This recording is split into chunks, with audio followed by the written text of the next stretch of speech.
On today's show, Ben Simmons will reportedly not be a New York Knick, plus my reaction to the first ever Locked On NBA Top 100.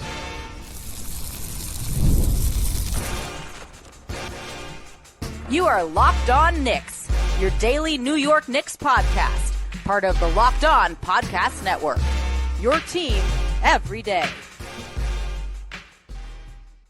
You are locked on to the New York Knicks. My name is Gavin Schall. I'm a credentialed media member that's been covering the Knicks for nearly a decade and the Saturday co-host of the Locked On NBA podcast. So be sure to check me out, covering the league as a whole every single week. This is Locked On Knicks, part of the Locked On Podcast Network, your team every day, your daily podcast on the New York Knicks, giving the most detailed insight on your favorite team at least 5 days a week. So be sure to join thousands of other Knicks fans in subscribing on both YouTube and your favorite podcast platform for the best insight on your favorite team. Guys, liking, commenting, leaving a 5-star review all helps grow the show. And that's more important than ever because we are back to our full 5-day-a-week schedule with the preseason ramping up, the regular season ramping up. Incredibly excited to get into it. And this episode is brought to you by Monarch Money. Take control of your finances with Monarch Money. Use code LOCKEDONNBA at monarchmoney.com for 50% off your first year. On today's show, the latest report suggesting Ben Simmons will not be a New York Knick. I ultimately think that is a good thing. And as mentioned, we are debuting the Locked On NBA Top 100. All 30-plus hosts, or I guess 30 podcasts is probably the safest way to say it, were asked to submit their top 100 rankings. And we averaged those out for the first ever Locked On NBA Top 100 rankings. I will tell you where I disagree on Jalen Brunson, where I think Karl-Anthony Towns is properly rated. And then in tomorrow's episode, most likely, unless we go really fast, we'll get into some of the tertiary guys in the New York Knicks, OG Anunoby, Mikal Bridges, Josh Hart, Mitchell Robinson. Where do they fall or not fall within the top 100? But we start off today's show with Ben Simmons. The report initially dropped from Mark Stein, legendary NBA reporter. If you're watching on YouTube, you can see it right now, courtesy of our friends over at Sleeper Knicks. Report: free agent guard / forward Ben Simmons rejected a 1-year veteran's minimum contract from the New York Knicks per Mark Stein. Looks like that saga is likely over for now. The full quote from Mark Stein: the Knicks league sources said Indeed offered a 1-year contract to Ben Simmons, but the former All-Star passed on. New York is limited to minimum contract offers as training camp draws near, and Simmons entered the summer hopeful of securing a contract above the minimum after he split last season between the Nets and the Clippers.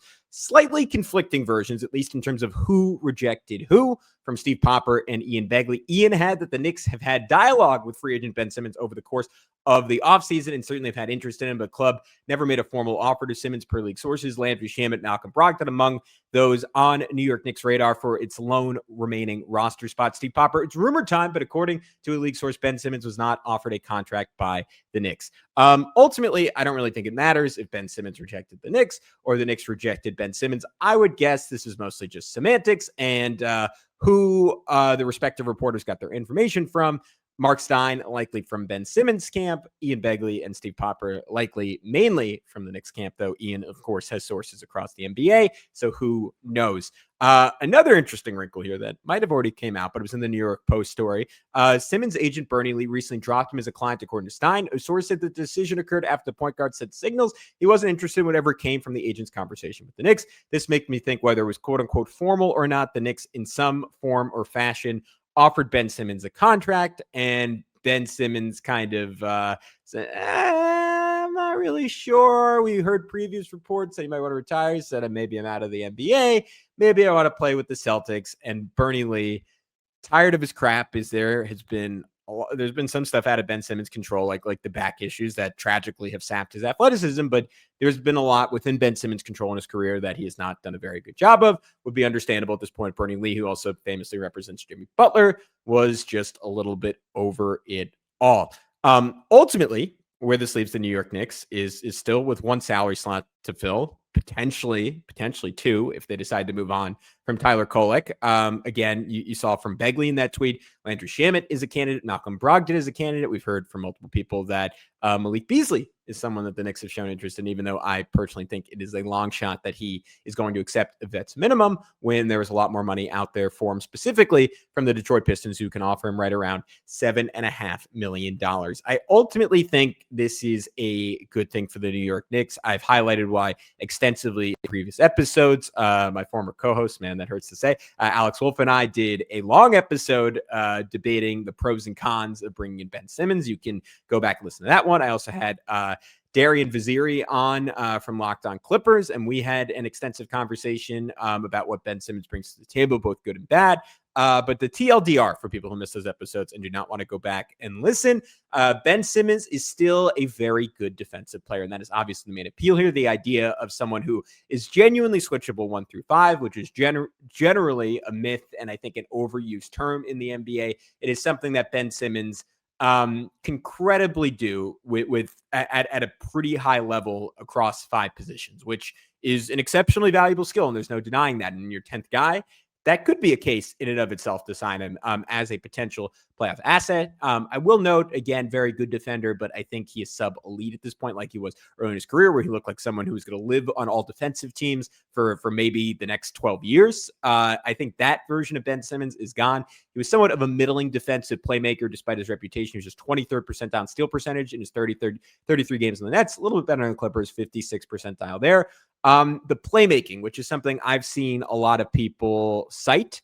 Again, I think is a less valuable skill when you ponder, like, is there a lineup where Ben Simmons would be your primary ball handler? And the answer is possibly yes, right? Playing with a bench unit, you could argue it would make more sense to throw Jordan Clarkson off the ball. You could even argue at times, like, it would be nice to throw a lineup out there where you could get Jalen Brunson off the ball. I just don't know if Ben Simmons is good enough, particularly in a playoff context where I think teams just aren't going to guard him to justify that kind of usage. He did have an elite assist percentage in his 33 games in the Nets last year, where he's at 40.4%, which amongst point guards, again, he was not classified as a point forward. He's classified as a point guard, according to Clean the Glass.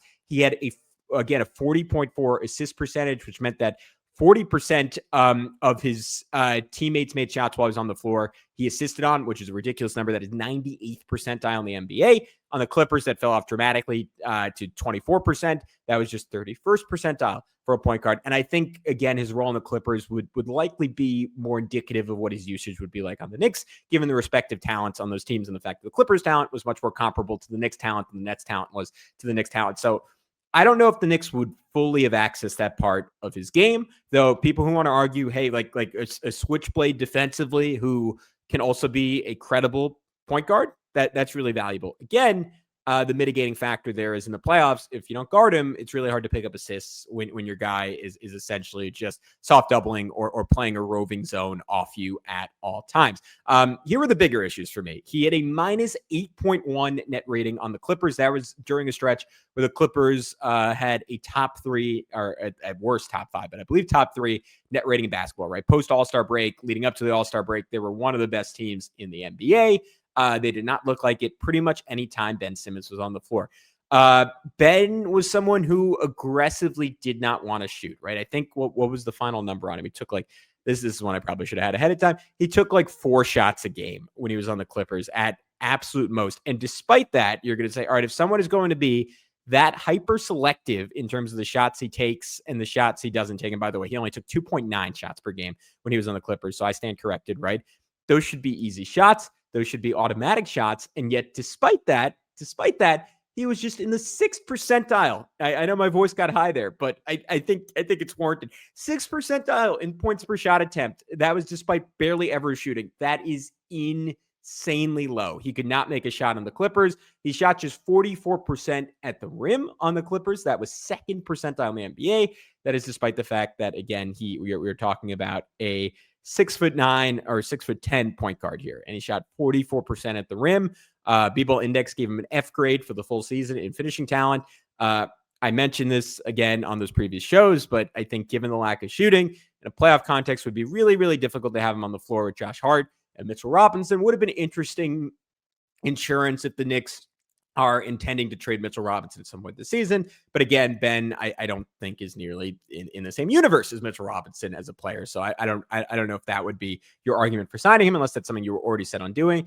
To the point that he is a non-threat. He didn't take a single shot outside of 14 feet last season. That was not in the playoffs. That was not on the Clippers. That was just in the NBA last year. He did not take a single shot outside of 14 feet. Make of that what you will. He did not play down the stretch against the Denver Nuggets in the NBA postseason. Given the other options are Landry Shamet, who played a pretty significant role for the New York Knicks against the Indiana Pacers and showed out in those minutes, was arguably the Knicks' best bench player, except for the games Mitchell Robinson came off the bench against the Pacers. Arguably outplayed Josh Hart, a blit in a much smaller role in that series. Landry Shamet was fantastic, like in incredibly high leverage basketball games, right? Against a team that was maybe a Tyrese Halliburton freak injury away from winning an NBA championship. He held his own. He showed he could play at that level. It was a small sample size. I did not previously think Landry Shamet could play at that level, but it's more than you've seen from Ben Simmons at this point. And Malcolm Brogdon is someone I very much believe could play at that level. Malik Beasley, I think we all know, after he put together one of the best three-point shooting seasons in NBA history, can play at that level, right? You want someone who, breaking case of emergency, is capable of playing in the conference finals, is capable of playing in the NBA finals. That is a lot to ask with a guy who's still out there and still available. But I feel like the Knicks have three options in Brogdon, Shamet, and Beasley, who all could potentially check that box. There is a lot of reporting, a lot of whispers indicating that Shamet is probably ultimately going to be the one who ends up on the New York Knicks. In that New York Post story, they had the note that Shamet is working out in New York while hoping to re-sign with the Knicks. Oh, excuse me, that was from the AP. And they also noted that he's close with Mikal Bridges, who, of course, just linked in long-term extension with the Knicks. I would be very surprised if it's ultimately not Brogdon or Shamet. I see pros and cons with both those guys. I think Brogdon is probably, despite his age, still the higher ceiling option of the two. But I would be really okay with Landry Shamet. I was not a huge fan of him throughout the regular season. I thought he was pretty much unplayable. He showed me something in that Pacers series. So I'd be good with either of those guys. I don't really think things go wrong. I think the Knicks could have gone slightly wrong by bringing in Ben Simmons. Ultimately, that is not going to happen. When we come back on Locked On Knicks, I'm going to tell you why Jalen Brunson should have been top 5 on the Locked On NBA Top 100. We'll get into that in just a sec here on Locked On Knicks. But first, I want to tell you about our good friends over at Monarch Money. Most people can't name all their financial accounts or even what they're worth, whether it's 401ks, properties, or investments. And when you don't have the full picture, you can end up leaving money on the table. That's why there is Monarch Money. It's an all-in-one personal finance tool that brings your entire financial life together at one clean, easy-to-use interface on your laptop or your phone. Monarch is built for people with busy lives. If you put off organizing your finances, Monarch is for you. Monarch does the heavy lifting for you. You link all your accounts in minutes, see clear data visuals, get smart categorization of your spending, and finally feel in control of your money without ever touching a spreadsheet. Guys, what I love about Monarch Money is that organization factor. I'm someone who, despite my understanding of the NBA salary cap, have not been particularly good about organizing my own finances. I often feel a little out of control, a little overwhelmed, and the idea of just having everything in one place is just a big ease on my mind. So don't let financial opportunities slip through the cracks. Use code LOCKEDONNBA at monarchmoney.com in your browser for half off your first year. That's 50% off your first year at monarchmoney.com with code LOCKEDONNBA. All right, what's up, guys? We are back here on Locked On Knicks. Thank you so much, as always, for making Locked On Knicks your first listen every single day. For your second listen, be sure to check out our good friends over at Locked On NBA, where, again, I co-host on Saturdays. It is finally time. I've been incredibly excited for it. I did, for those of you who were listening all summer, shout out to you guys. I did an episode breaking down where I had the Knicks ranked in terms of a first option, a second option, third option, fourth option, fifth option. That was on my mind because at the time I was starting to put together my personal rankings for the top 100 players in the NBA. I got that done. I submitted it about 5 or 6 weeks ago at this point, and our overlords at Locked On have compiled my rankings and the rankings of the hosts of all 30 Locked On NBA podcasts to put together a Locked On NBA top 100. And I strongly disagree with some of the findings in that Locked On NBA Top 100. I found my biggest disagreements were mostly not about the New York Knicks, though. You'll hear in next episode, Mitchell Robinson is one I'm going to get pretty fired up about. He did not ultimately make the top 100. Here's where, let's just to get a big overview, even though we're going to get into some of these guys tomorrow. Here's where all the Knicks were ranked in the top 100. Jalen Brunson was ranked 8th, as you see here. I'm going to tell you why that was ultimately too low. Karl-Anthony Towns was ranked 19th. I kind of think that's just right. OG Anunoby was ranked 45th. think a little too low for my guy OG, but we'll talk it through. Mikal Bridges was ranked 59th, which is actually a little bit higher than I had him. So we'll get into the reasoning for that. Josh Hart was ranked 87th, which I think is pretty close to accurate, maybe just a touch low for our guy Josh Hart. Mitchell Robinson was ranked 104th. I think that is a miscarriage of justice. But for now, let's focus in on our guy, Jalen Brunson. So the Locked On NBA Top 100, Top 10, for those of you who aren't watching, didn't see the graphic before, we have Nikola Jokic at 1, Shai Gilgeous-Alexander at 2, Giannis Antetokounmpo at 3, Luka Doncic at 4. I have no issues with that top 4. In fact, that was pretty much to a T my top 4. I'm going to pull up my own rankings to double check. I had Giannis second, SGA third. So that was my only disagreement, but I'm fine with that either way. I had Jokic 1. I had Luka 4. I agree with all that. In my rankings, I had Jason Tatum at 5th because we were told, at least for Jason Tatum and Tyrese Halliburton, I think just because of the level of player they are, not to take into account the fact that they are going to be out the next year. I think Jason Tatum, out of the remaining guys in this conversation, is the one with the fewest weaknesses, like incredibly good rebounder, incredibly good playmaker for his size, one of the elite scorers in the NBA, really high-level defender, right? And even though Jalen Brunson is probably the guy, I don't even want to say probably, I would say clearly is the guy I would prefer to have in the last 4 minutes of a playoff game, and that bore out in the Knicks Celtics series. I think it is still fair to say Jason Tatum is the better overall player. People who watch Knicks Celtics and want to disagree with that, I'm willing to hear out your arguments. I just think there are fewer weaknesses, fewer ways to feel pain when Jason Tatum is on the floor. And I guess just to zoom out, my big picture read of this was if the entire league reset and you were doing what was essentially like a fantasy draft in a redraft league, right? Where you just draft the whole league from scratch every single year. Contracts don't matter. Every player has the same contract. You're just doing a draft, right? It's not a salary cap league. This is the order where you would pick guys for one season. That was my basic conceit for how I wanted to do this. And in that scenario, again, I would probably have Jason Tatum 5th in a world where he was healthy. That is not the way my fellow Locked On NBA hosts had voted. They had him all the way down at 10th, as you see on the rankings. But then I had Jalen Brunson at 6th in my rankings. I think he has earned that. I think he has proven to be arguably the most reliable playoff scorer in the NBA. If you want to quibble with that and say Giannis, Jokic, Luka, SGA belong ahead of him, I think there's a good argument. There's a good debate for that. I had Steph a couple spots back just because of the injury issue. So my top 10, just to get that out of the way, I had Brunson 6th, Anthony Edwards 7th, Steph Curry 8th, Victor Wembanyama 9th, Donovan Mitchell 10th. That was my top 10.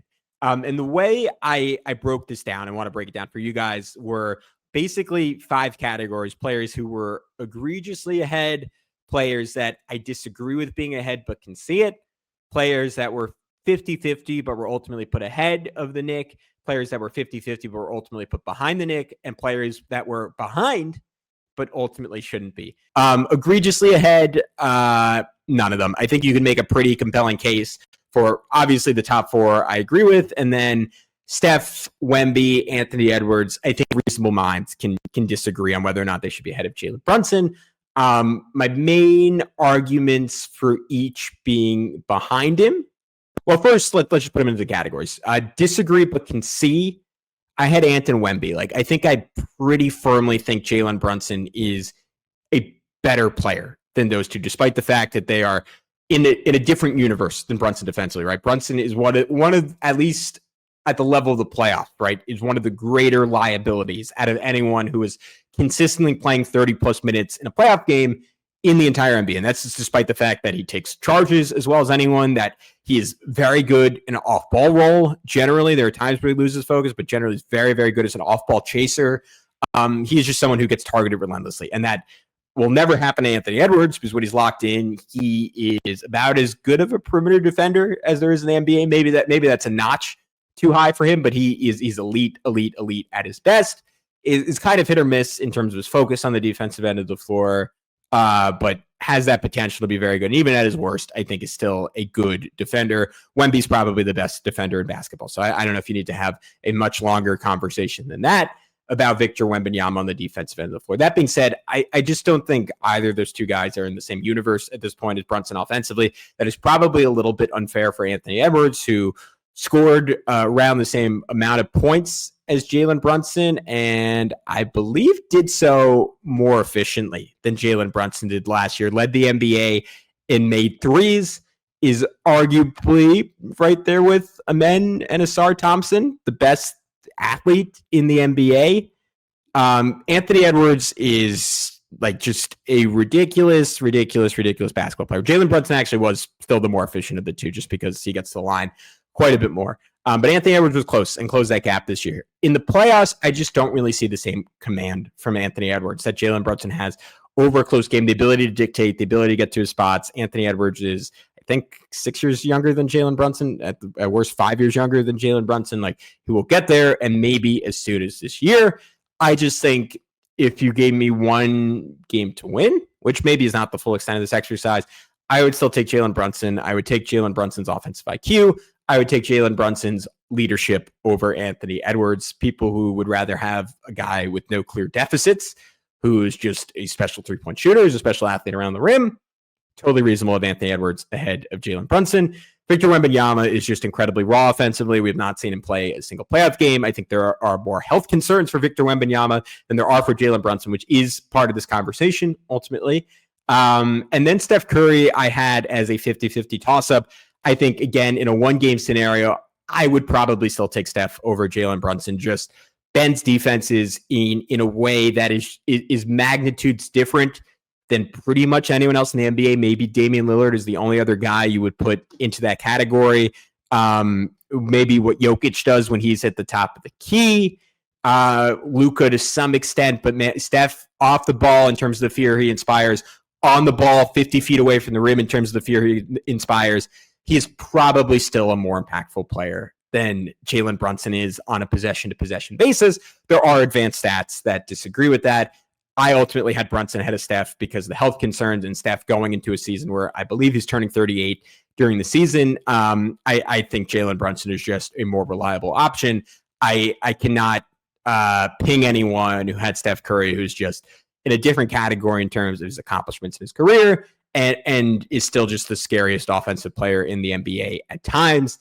Ahead of Jalen Brunson, I think that's perfectly fine. Again, I had Jalen Brunson at 6th. He was ultimately ranked 8th. No big complaints there. But let's talk about Karl-Anthony Towns, because that is one of the few on this list I actually had zero issue with. We're going to get into that in just a sec here on Locked On Knicks. But before we get into that, we have an important request here at Locked On. Locked On wants to hear from you. We put together a survey to learn more about our listeners and make your favorite podcast even better. This is your chance to tell us what you like, what you don't, and answer questions about our advertising. So go to lockedonpodcast.com/survey to get started. Everyone who completes the survey will enter it for a chance to win one of 10 $100 Amazon gift cards. Again, that's lockedonpodcast.com/survey. You can also find the link in the show notes. Thanks so much for helping us out. NFL season is here, and FanDuel is making sure you're ready for kickoff with a can't-miss offer. Right now, new customers can bet just $5, and if your bet wins, you'll get $300 in bonus bets to use across the app. I need to repeat that one more time because it's insane. A $5 bet, and if it wins, you get $300 in bonus bets. That's a crazy number. What I love about FanDuel is, as a New York Giants fan, I don't really have a lot of skin in the game on Sundays right now. Like, the offensive line for seemingly the 300th straight year is just terrible. And there's really no hope. There's not a lot of joy, at least until they decide to go with Jackson Dart in watching the New York Giants right now. But if you want to make games just a little bit more exciting, FanDuel is just an incredibly easy way to juice your Sundays. So if you're ready to play, download the FanDuel app now by visiting FanDuel.com to get started. It's FanDuel.com to place your first $5 bet. All right, we're back on Locked On Knicks. Let's talk Karl-Anthony Towns. So Karl-Anthony Towns, I showed you the top 10. He fell in the 11 to 20 category. We had Kevin Durant at 11th, LeBron James at 12th, Tyrese Halliburton at 13th, Anthony Davis at 14th, Kid Cunningham at 15th, Evan Mobley 16th, Kawhi Leonard 17th, Devin Booker 18th, Karl-Anthony Towns at 19th, Jalen Williams at 20th.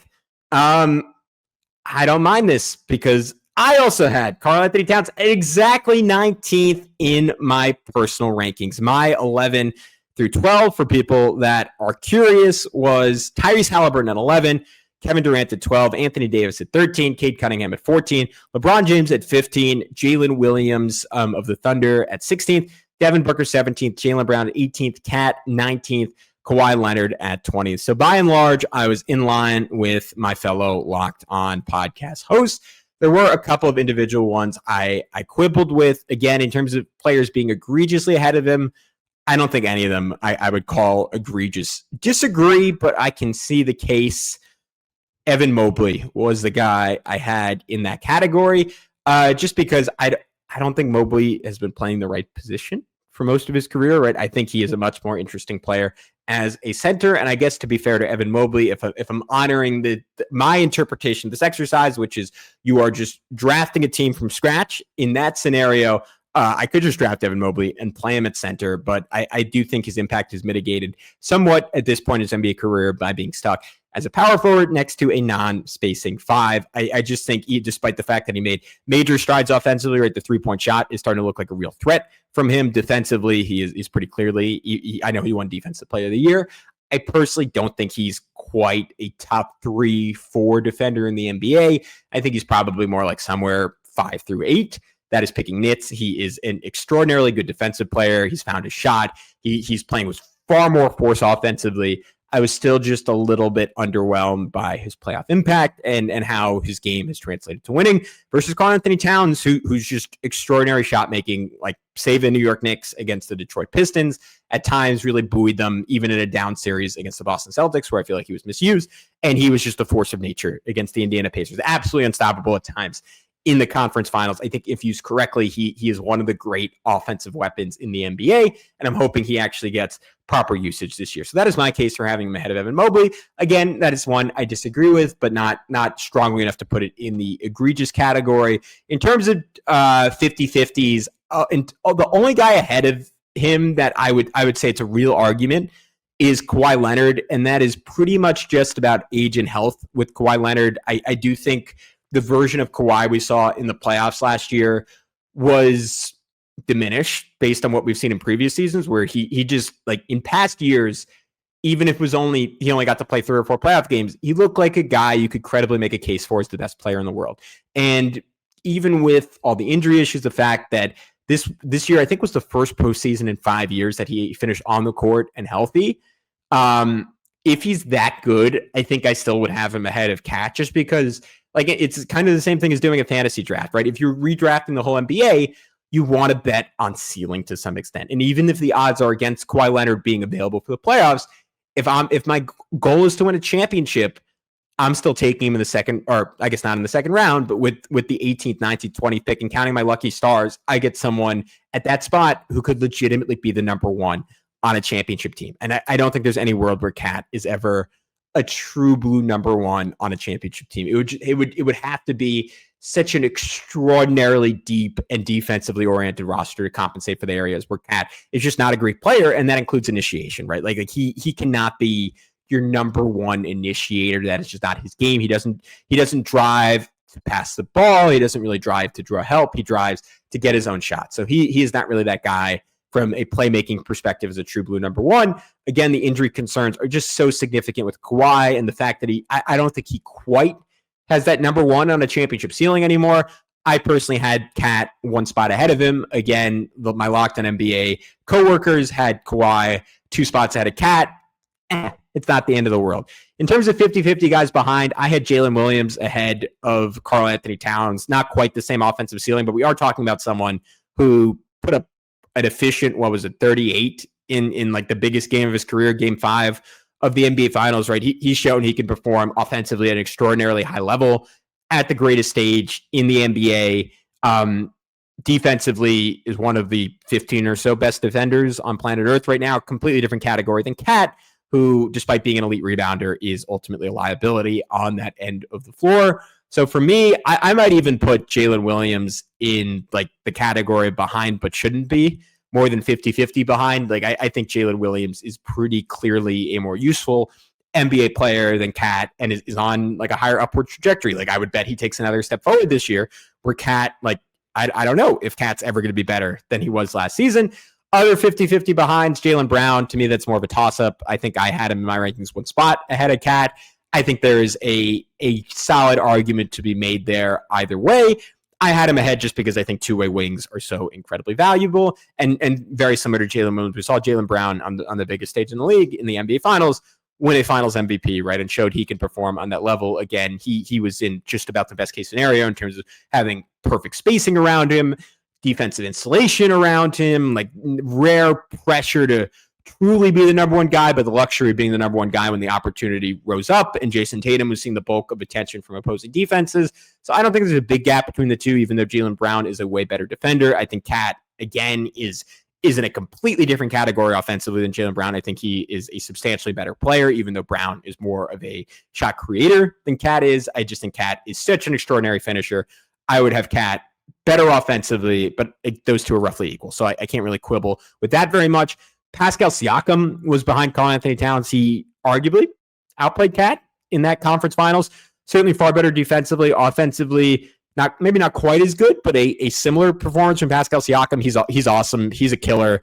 Someone who terrifies me as an opponent for 2 straight years now. So all respect to Pascal Siakam. I had Cat ahead of him. If you wanted to have Siakam ahead of Cat, I would not have had any issue with that. Other guys who are interesting arguments, James Harden. This one is a little bit less close to 50-50, but there are certainly like impact metrics that I trust that had Harden ahead of Cat, and I don't take any issue with that. Harden, I think, is still top 10 in the NBA in Darko, which I know front office is considered the single best all-in-one impact metric in the NBA. He is still just a fabulously effective regular season player and driver of wins, and I don't think he gets enough respect for being that in the playoffs. It is a different story. He has his games, but by and large continues to be somewhat of a choke artist, and even though Cat has had similar issues in the past, I think Cat put together a postseason that last year that I don't think at this point in his career James Harden is capable of putting together. So I would still have Cat ahead of James Harden. Trae Young versus Cat is fascinating because they're almost like mirror images of each other in some ways at the point guard position and the center position. Though Trae has certainly fallen off from an efficiency perspective, is not really in the same universe efficiency-wise as Cat. He's a dramatically better creator. He's arguably the best passer in the NBA. Certainly one of the best passers in the NBA if you don't want to go that far. With Trae Young, Cat is a good passer, but is not a good passer on the move, as we've highlighted. Trae is a bigger defensive liability than Cat is. So that is probably ultimately the difference between the two for me. People who prefer Trae Young as like a true number one engine type versus Cat as someone who'd have to build around in a very different way. I understand the argument for, and then Joel Embiid was the final one where I think it's a somewhat interesting conversation. I had Joel Embiid a couple spots back at, I think, 24 in my personal rankings. I'm just going to double check right now. I had him at 22 in my personal rankings. Again, that is me valuing ceiling over floor. The floor at this point is Joel Embiid just missing the whole season and maybe not really being able to play 20 games of NBA basketball in a row again. So if you don't want to draft Joel Embiid in my hypothetical draft scenario in the top 25, totally understand it. Totally fair. My lockdown host fellow lockdown hosts more so went to that argument and had him around 50.